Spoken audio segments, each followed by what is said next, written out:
میرے رسول کریم صلی اللہ تعالیٰ علیہ وآلہ وسلم کے صحابی حضرت سیدنا کعب رضی اللہ تعالیٰ عنہ ارشاد فرماتے ہیں کہ ایک شخص نبی پاک صلی اللہ علیہ وسلم کے سامنے سے گزرا تو صحابہ کرام علیہم رضوان نے اس کی چستی دیکھ کر، بڑا چست نوجوان تھا، بڑا تیز چل رہا تھا، اس کی چستی دیکھ کے صحابہ نے کہا کاش اس کی چستی اللہ کے راستے میں ہوتی،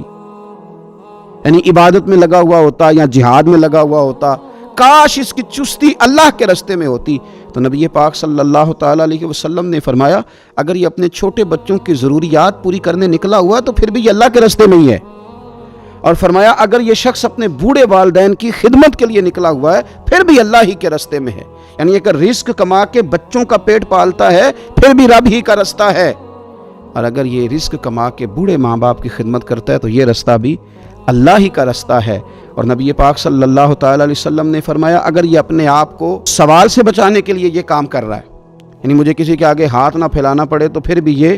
اللہ ہی کے راستے میں ہے۔ ہاں اگر یہ ریاکاری کے طور پر، فخر کے طور پر یہ کام کر رہا ہے تو پھر یہ شیطان کی راہ میں۔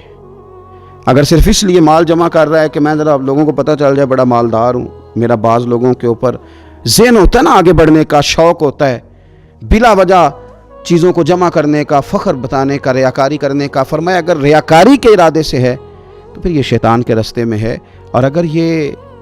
بوڑھے ماں باپ کے لیے رزق کما رہا ہے، چھوٹے بچوں کے لیے کما رہا ہے، اپنے آپ کو سوال سے بچانے کے لیے کما رہا ہے تو پھر یہ اللہ ہی کے راستے میں، پھر یہ جہاد ہی کر رہا ہے، پھر یہ عبادت ہی میں مشغول ہے، یہ اللہ ہی کے راستے میں۔